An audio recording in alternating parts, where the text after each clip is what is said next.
everybody, Sean here, and welcome to Revealing Truth. In today's video, Chuck Pierce has an urgent word for us.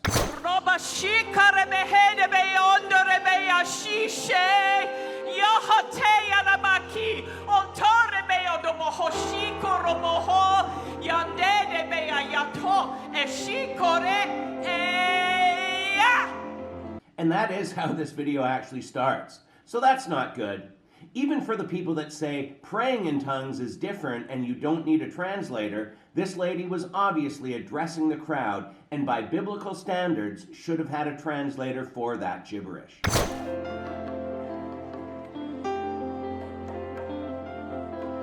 And the Lord says, this is the week where I come to meet you, to cause you to drop your pot. And the Lord says that as you experience me, I am causing you to let go of things so you can see the riches I have in your field. The Lord says, I am causing you to drop it and drop it like it's hot, says the Spirit of the Lord. For the Lord says, I have a need of your gift.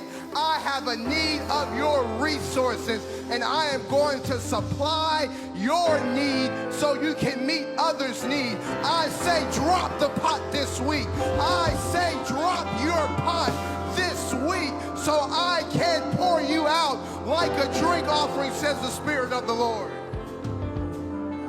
Actually, the one sentence in that tongue said, you can keep holding on to your pot, or you can exchange it for the key that is necessary to unlock your treasure.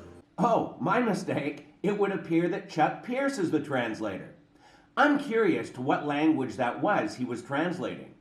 And it appears that he's correcting that other guy's so-called prophecy, which means it wasn't from God in the first place. But neither is Chuck, so where do we go from here?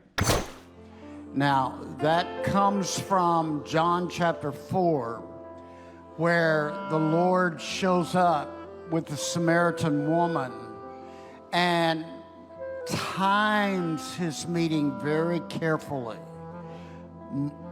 to the second. And in that means to us there is some divine meeting on your path this week that you need to be very aware of when it happens. Really? Because of Jesus' timing of meeting the Samaritan woman, that means there's going to be a divine meeting this week and that we need to be very aware of when it happens?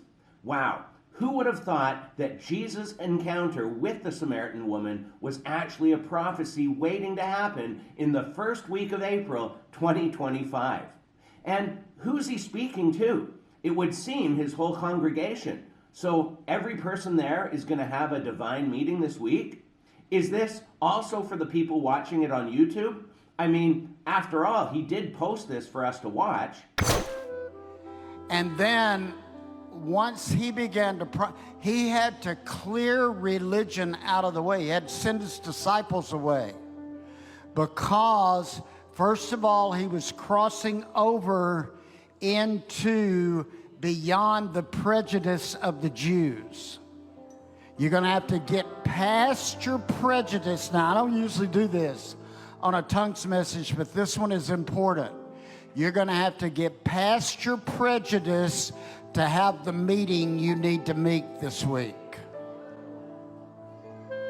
So whatever prejudice you've got and you're hanging on to, you better lay it down if you want to meet the Lord in the way he wants to meet you this week. And not to be cynical, but blah, blah, blah, blah, blah.